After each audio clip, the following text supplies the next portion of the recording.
What drew you to this project?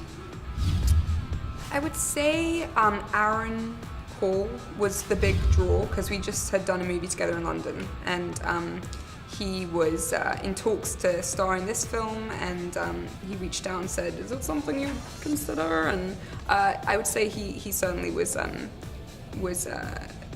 element that made me very intrigued about it. And so it's an interesting choice for you because, if I understand it, you've never driven a car before this.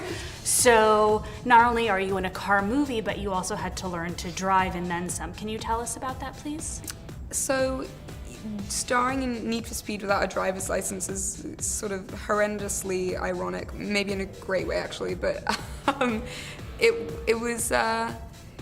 wasn't too bad. Like it wasn't detrimental to the making of the movie. Aaron certainly had more to do than I did. It's more just doing press for the film. People are like, what? So there's that side of it.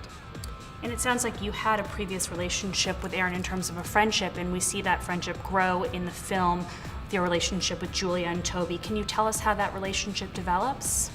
Yeah, so, well, first, starting from a really great place was that Aaron and I were really close friends prior to the movie, prior to Need for Speed, after having done another film together. So you start off from that place and you feel totally at ease around somebody and you trust them, and therefore you're able to make choices in terms of your characters that are really vulnerable maybe, and the chemistry with him comes pretty naturally. He's such a charismatic guy and really, really funny and caring, and so it was great to be in another picture together. Another cool thing about this film was you shot in different locations all over the US.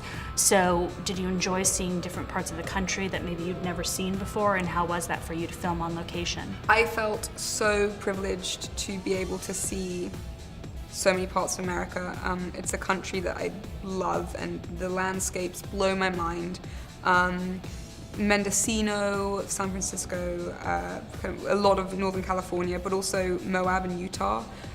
Moab was extraordinary. I'd never seen anything like it before, and it was very much an out-of-body experience when you're standing alone looking at this landscape, and I was grateful every day to be able to see these things, you know. And also the salt flats, all of it. It's just really what a special experience that was. Yeah. Now, Scott Waugh comes from a background of being a stuntman, so he wanted to shoot everything practically. Did that scare you? Did it inspire you? How did you feel about that? I felt really excited to be a part of something that was negating CGI and green screen. It was sort of going way back when to when things were handmade, really. That's where I thought about it. You look at something like Butch Cassidy and the Sundance Kid, a film like that, and even going back to like the westerns, and there's something really fantastic and raw and real about knowing that, okay, maybe these characters aren't going to run up a wall onto a ceiling, but that's okay because what's happening is still possible, you know.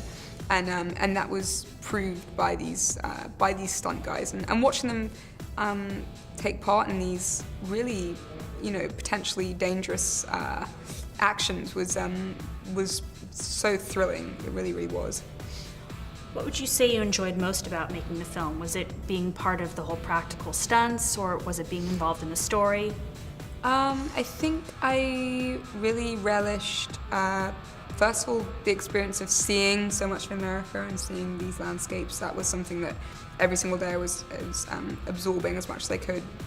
And also, you know, being with actors like Rami, Dominic, Aaron, Ramon, Dakota, just a really good bunch of people, and there's nothing better than working with people you become close. I became very, very close to Dominic Cooper, and you got to be thankful for relationships that are born of a movie. Yeah. What do you think audiences are going to take away from the film? What do you think they'll experience when they see it? I think they'll experience something very authentic and old school, not in a dated way, hopefully, but in a kind of admiring the the sort of qualities that make action films so exciting, which is the fact that things could be possible, and knowing perhaps or not knowing that these things happen kind of in the moment. But hopefully they'll have a lot of fun watching it. You know, it's a movie about cars. Hopefully a lot of the audience will know a lot more about cars than I certainly do, and will enjoy the story.